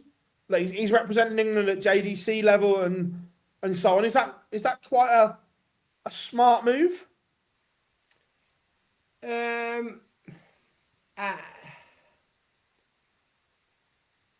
Yes. I mean, yes, it is. I expect there might be. I mean, it would be unfair for me to say that there's no sentiment there. That would be unfair. I don't know. I don't know if I'm not saying there's not a sentiment. I'm just asking: is it a smart move? It could have benefits that making a different choice wouldn't have. put it that way. Yeah, look, I'm not disagreeing. Andy Townsend would never have been to a World Cup if he didn't pretend to be from Ireland, would he? Yeah. It's just like there are potential benefits there. Yeah, look, massively. I don't dislike it either. Look, if he can get a tour card, which look, he has the ability to, has the game to, yeah, Paul Nicholson playing for Australia, the Aussie Geordie. It's a shame Jar's not on tonight, isn't it? We do keep an I could have expert ripped on out because he tends to be Irish, doesn't he? Yeah, that's it. We do keep an expert in the team on masquerading as a different nationality. So it's a shame we haven't got him on the show to explain that a little better for us all. Would have been handy. Yeah. Look, coming in. Look, we're expecting the calendar soon. We know we're getting another major. We're going to get another Euro Tour. What else are you hoping to see? Chat room as well. What else are you hoping to see on the calendar? Or do you think it will be much the same? I'm hoping to see Dubai. Just personally, because it'd be nice to have a trip. What else do I want to see? I would like to see some varying or interesting new places for European tour events. I would like to see something different, something we haven't seen before. Again, I know it's a balance because we've got to sell some tickets. I'm not even. I know people are saying Scotland in there. I'm not even going to be like petulant enough to say something in the northeast because we won't get anything up here. But yeah, I don't know. Bit more in Europe, I think maybe. It's difficult, isn't it? I think I'm spoiled. No, I'm not spoiled, but with all of the harebrained schemes I have for things that I think will be amazing, I know I'm already hardened to the fact that they won't happen. So that's the problem. I've got loads of great ideas of fun things that could happen, but I'm so hardened to the reality that it won't happen. I still want the World Cup to move around every year. I want it to take place in a different country every year. I don't think it should be like the Eurovision Song Contest, whereas if you win it, that's where it takes place the next year. I think it should move around, and that the World Cup. I think having a World Cup of a really fast growing sport. We've just seen it in America. Like, I know you can laugh, and I shouldn't compare darts to football, but it is second only to football as far as I believe on Sky Sports rankings. Like, people are interested in watching darts. When you take it to somewhere like North America and you say this is the World Cup, all of a sudden people are legitimately interested in it. Like, people who have never watched a football match in their life watch football in America because it was the World Cup. It sounds really good. Now, for me, there is nothing more you can do, or nothing better you can do to grow a sport than host a World Cup somewhere. We've seen it. Like, we have literally seen it happen in other sports. So, yeah, take the World Cup, move it around the world. Give me something in the north, please. Anything. I don't know if it's been decided where in Germany it's going. I've heard whispers and rumours. I'm not going to say because I don't know how much truth there are in them. But the place that I've been told is southwest Germany, not far from the Swiss border. See, that's fine. Like, but I think there's comments about pro tours, and I get it, like pro tour events in different places. But really, for me, the only common sense thing to do with Pro Tours is look for places that have a reasonable cluster of tour card holders around them. You know, like just well, where are the best transport links? Like that should be the only things that you're thinking about with Pro Tour, because you haven't got to worry about selling tickets and getting fans there and everything else. You've just got to think about, can we easily get all the players here, sleep them here for a couple of days, and then get them out again without any hassle. I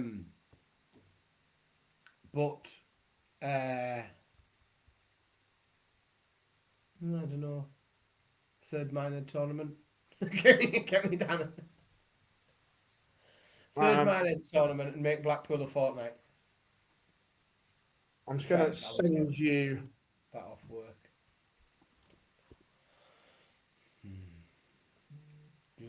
Is that you? I'm vibrating. Yeah.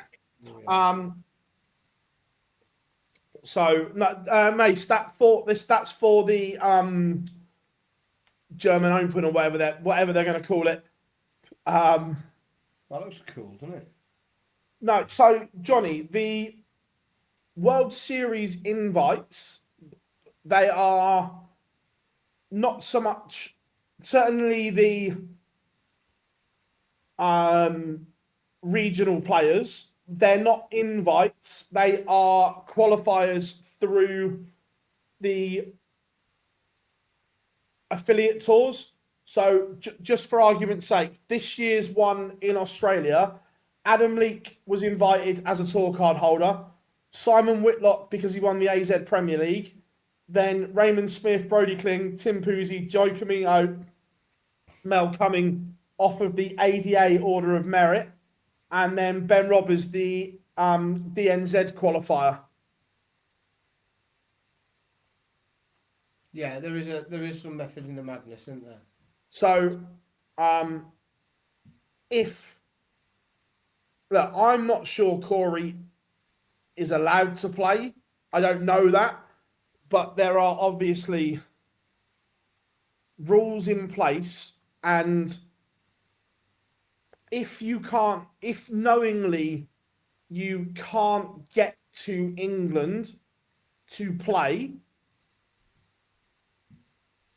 are you allowed to enter? Do you know what I mean?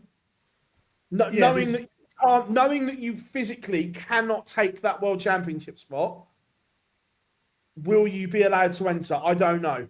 That's above my pay grade. Yeah, I suppose that you can't.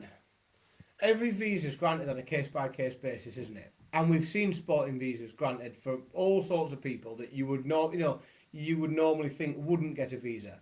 We see it for sportsmen, we see it for musicians, we see it for all sorts of people. So I would suggest that there isn't a situation where it's you can't get in, you can't do this, because if you asked I would imagine if he directly contacted the embassy and said, "Will I get a visa?" they'd say, "Well, you have to apply. There's a process. You might do, you might not," and that rule wouldn't exist, as a hard rule, because there'll always be there's a process and we review it on a case by case basis. So, and you can appeal it. So it's difficult for them to say no. As long as there's an appeal process in place for someone to go through, you can't make the rule about them not entering, can you? I wouldn't have thought.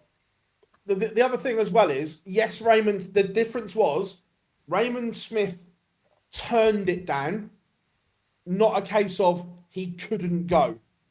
Do you know what I mean? Yes. There's a difference between someone going, I'm choosing not to go, yes, and someone, you're not allowed to go. There's a difference. There's a big difference. Difference. Look, don't get me wrong. I would like nothing more than to see Corey Cadby playing world-class darts again. Because he is, love him, loathe him. People talk about him. And he was, I say was in brackets because we don't know if he can get to those levels again. It's a long time away. But he was a fucking good player. Yeah, he had some game in him. It's just difficult to know. I mean, everything's anecdotal, isn't it? You speak to someone you speak to someone who speaks to someone who had a pint with someone who heard he chucked 107 average the other week, and in reality, nobody, I don't think, really knows whether that game's there, on more than a one-off basis. I don't know if he knows whether that game is there on more than a one-off basis and what he's capable of replicating. The genuine challenge that I have to think like a grown-up and a parent, because I am allegedly both of those things, and I look at the sport of darts, and I take my kids to watch darts. My kids watch darts on TV. They talk about dart players. They are children who like sports, so they look up to dart players. There are a number of dart players. There's quite a few dart players, Phil, that you and I both know. You probably wouldn't want your kids looking up to. You probably wouldn't want your kids following their example to the way they deal with life and things like that. But a lot of that is quite like, it's behind the scenes. A lot of people don't see it. I'm not sure I can sign off on Corey Cadby whether it's a good thing for darts, him being on TV as an example for young people, unless that comes alongside like some significant sort of soul search redemption. I'm just not sure that. And I'm probably, I'm thinking of darts. Like, darts looks clean at the minute. Like, it looks like a really, it looks like. No, but there are people that work very hard to keep darts looking like that. And, Yeah. And you could undo a lot of that with a loose cannon, couldn't you? And Corey Cadby, there's a lot of things he is and a lot of things he isn't, but I don't think a lot of people would argue against loose cannon being a true 100%. And that for me, the risk of Corey Cadby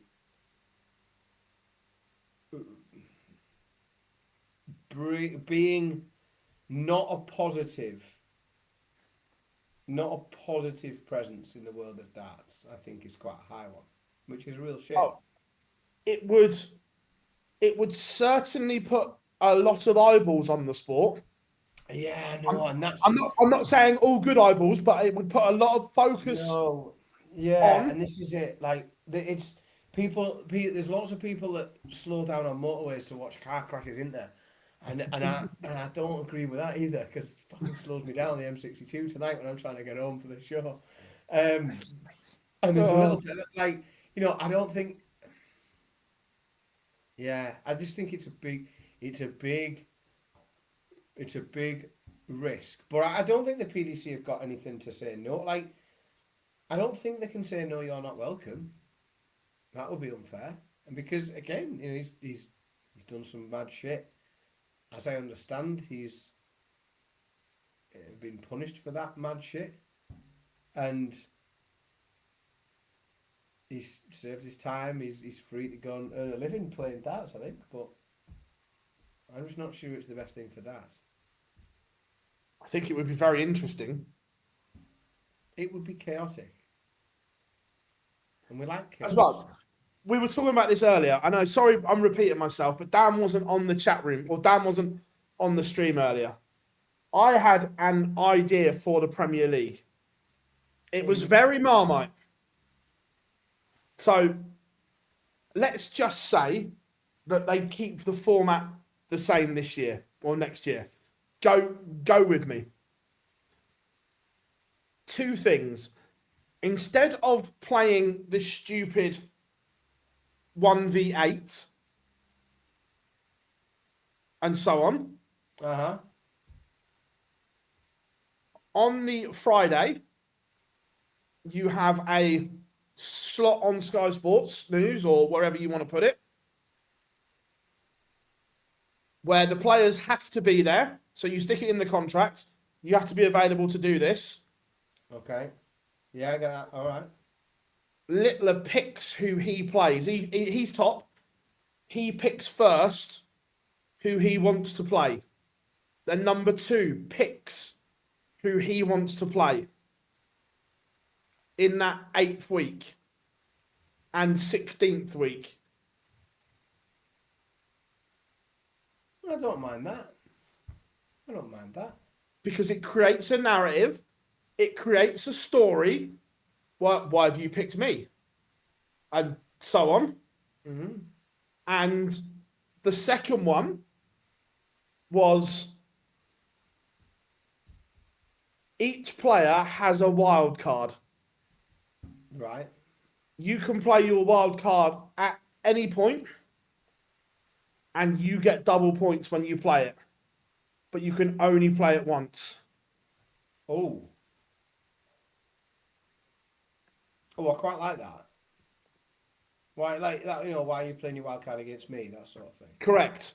Why are you playing it here? And yeah, that's interesting. That I think that is fun. It's fun. You know, people don't buy. As much as people like want to see skill, they want to see sport, they want to see competition. People want stories as well. Like people want stories, and the problem is with the Premier League. One of the challenges that the Premier League has is it doesn't build enough stories. We talk. no, It doesn't build enough it stories. doesn't build enough talking points. No, where it this doesn't. would. No, it doesn't build enough. It builds, and it can build great darts. We can see brilliant darts every week. We can see big checkouts, but we then tune in the next week and we sort of see the same thing, and we're seeing lots of good darts, but it is quite repetitive. Now, in order to keep people tuning in week after week after week after week, you've got to create stories. You need people to be invested. It's not just enough for the casual viewer. The casual viewer will turn on and see some darts, and that's good. You want them to want to turn on next week to see what happens next. What happens next. And you don't want to know what happens next to be exactly Correct. the same as what happened last week. Like Exactly. all of a It's sudden, your only opportunity in darts. Like the only opportunity you have, that weekly sort of episodic, like storytelling, non-ranked. Yes, You there's can no do storytelling something in outside darts. the box. Yeah. So no, double points for the night, not the game, the night. But you have to nominate. I'm playing my card before you play your first game. See, do you know what I would do, Phil? Here we go. Right. You've given me an idea, Philip. You've given me an idea. I would probably seek to have a number of bonuses. So you've mentioned, so what you've got me thinking about, because FPL season, isn't it? Like Fantasy Premier League's kicked off, right? So you've got your double that you can play. Well, at some point you could throw some other interesting stuff in there as well. You could give every one of them a chip they can use at any time through the Premier League, where they get the bull. There's no bulling off. They're off first. They're on throw. They can use it whenever they want, but everyone only gets one. First one to put it in gets it. So you get a chip which is I've got the bull. Don't bull up. I'm in charge. Yeah, And you can use that once, and you give it, because you can have a couple of them. It is. There needs to be something that provides a talking point, and not only that. And Chris mentioned talking on the radio, and he's right. Like he's right, and they do a superb job of it. But it's difficult to then, like when you're trying to build that story and you're trying to engage people, you want to be able to tell them what came before. Like how did we get to this point? Oh well, this just happened a lot of this in the same way. And that's what I mean. That's why I think you need to interject something. Yeah, you need some way. How did he go from 7th to 3rd? Because he played his wild card and doubled his points. Yes. Why did he do it? And then the interview afterwards, right? Let's just say, for argument's sake, MVG decides to play his wild card against Van Bean, but loses. The interview with Van Bean on stage, why do you think Michael played the wild card against you? And did that fire you up? Do you see what I mean? 100%. It's storytelling, and then I'll tell you the thing I would do though. Like the thing that if you said to me, change the Premier, how would you change the Premier League? And this won't help Chris on the radio, but how I would change the Premier League straight away is I would immediately do something with walk-ons. Immediately, it's just so. the walk-ons, right? Darts as a whole has come on no end from where it was back in the tavern when the PDC started to where they are now. Production is on another level. The walk-ons is the one part of the sport that hasn't moved on at all. And other sports now do the walk-on so much better than darts. So much better. Like it's hot when you see your favourite for the first time. Yeah, and that's the problem. Like I've always said, and it's in the venue when Luke Littler's music plays, everyone in the venue's seen him for the last 2 minutes. They've seen him walk out underwhelmingly, without fanfare, walk to the back, sign a few autographs, have a chat with everyone, and you have robbed. Do you remember the oh man, what was the Adam Sandler film? Big Daddy. Where they wasted the surprise. Do you remember he comes home and they've all gone surprise, and then that second one everyone sort of goes, hey. That's what it's like. Because you've wasted that, like you have that opportunity to bring, this is the Premier League, like a lot of these people in the Premier League, right? They're not the geeks, they're not the people to Minehead every year, they're not travelling all over the place, they're not sat in Blackpool for 6 days on a season ticket or something. People that go to Premier League, that's their one night a year at darts. They go to darts once a year and they go to their local Premier League venue. By and large, not everyone, but it's most of them. You have wasted the opportunity, you have wasted the chance of getting 20,000 people to pop off their feet when they see Luke Littler for the first time, the only time that year. Correct. Because you've sucked that big pop out of them, and it has to be better. There are so many different ways of doing it. Yeah, that countdown clock was epic, mate. It was amazing. But you think of the venues that they go to. You think of the venues they go to for these Premier Leagues, Phil, and God, what is possible within them? And they don't have to be the same every week. And I'm not suggesting that we have Luke Littler comes in from a zip line at the top of the AO Arena or something, like high five. I'd be down for that. I mean, don't get me wrong, I'd love it, but I'm not suggesting that. The main key, the main test is has everyone in the room already seen them? Well, then scrap that idea then. Do something that involves them being revealed and the crowd getting it. Do something. I understand why players are put on sessions, right? And I understand why. However, again, going back to, like May said with the countdown clock, that each session should have a main event, right? And it doesn't have to be Luke Littler, Luke Humphreys. Look, they can be on the main stage session, like for Minehead. Minehead's the one that you can do it, right? Yes, that there's no reason why Luke draws Rusty Jake Rodriguez in the UK Open. We know that Luke's going to batter him. We understand that Luke is still going to be on main stage because it's Luke. But he doesn't have to go main event game. So you build it that each session also has a main event. That this is the main event for the session. Do you know what I mean? Yeah, I get that. And then you can build up to it. Yeah. Warren, look, Barry said it in the interview that we did with him. The Premier League isn't for us.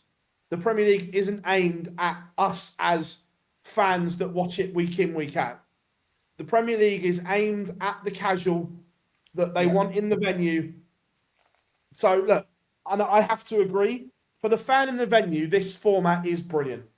For us that love darts and watch it week in, week out, it's dreadful. It's tough. But I get it. Yeah, it's great for the fans in the venue. Like, and especially, like I say, if it's your one night a year at the darts and they don't go to it, like, it works for that purpose. But yeah, if you're tuning in, you know, every single week, listening on the radio every single week, the format could be a lot more engaging. 100%. 100%. Let's get a few questions in then. We've given our wild cards and chips for the Premier League next year. I'm up for it. Can you imagine if it was like, you could just see it though, couldn't you? Right? If it was like one pick, like whoever's top picks who they play. You know, Littler isn't picking bottom. He would deliberately go and pick MVG or something like that. Yes. 100%.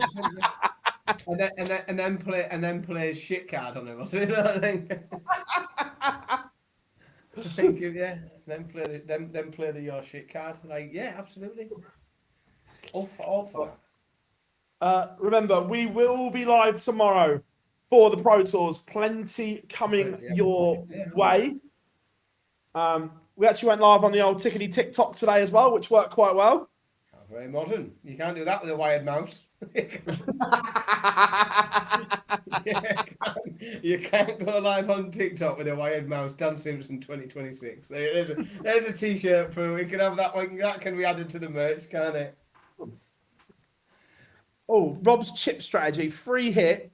You get to jab a player in the arm before he goes for a crucial double. I like that. Can I play doubles with can I play doubles with Boris Kirschman under those rules? Is that okay? Yeah, I was going to say, yeah, if Boris is in the Premier League, I'm not playing my chip on him. Sod that. Boris is Premier League champion again, is he? Yeah. Do you want to play your chip on Boris? Absolutely not. Yeah, he just keeps knacking everybody. Go on. There we go. Boris, who are you picking? Down.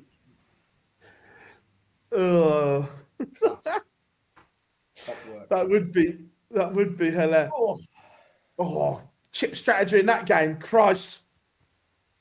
That would be unbelievable. See, again, it doesn't actually matter what it is. I think that we've almost stumbled upon what it actually brings. It brings so many layers of talking points for news, for commentators, for fans, and it's not just the fact that it's happened. It's the strategy behind it, isn't it? It's then what you use your strategy for and how you do it and where you play it and everything else.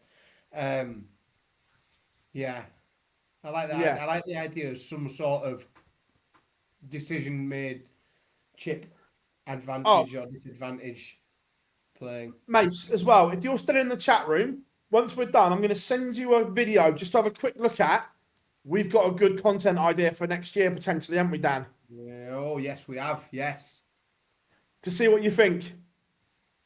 Yeah. We think this could be ace. And it's not pop-up darts at weddings either. It's proper stuff. No. Proper ideas. Yeah, Charlotte won't say no. Yeah. But everyone, I tell you what, I've absolutely loved tonight's show. Jar will be back next week. His hair transplant has worked, so he's bank holiday next weekend. Is it bank holiday? What's that? Bank holiday next weekend, isn't it? Is it? I think it's bank holiday Monday next weekend. I'm pretty sure I'm off work. Yeah. I couldn't tell you. I lose track of when. I could be pissed by 8 PM if I'm off work. So by then, you'll be asking me to. Oh, I'll tell you what. Well, there's no more bank holidays left until what's the next bank holiday? Have you cleared it with Mrs. S to come south for curry on November, or have you not had that conversation yet? Minehead. Yeah, I'm there. I'm sorry. I think it's costing me. She's away. She's going to Leon-C this week, and that's the balance. We were talking in the car earlier on the way back from Manchester. She said something about going to Leon. She's going down to Essex, and I said something or other about it being either inconvenient or badly timed, and she very quickly brought the conversation around to my head, and I just shut up. So as soon as the word mine was mentioned, I thought, I'll better just fucking pipe down here. Yeah, I'm not going to win this. No, exactly, I'm just going to fucking shut up. Get on with it. I'll keep driving. I'm fine.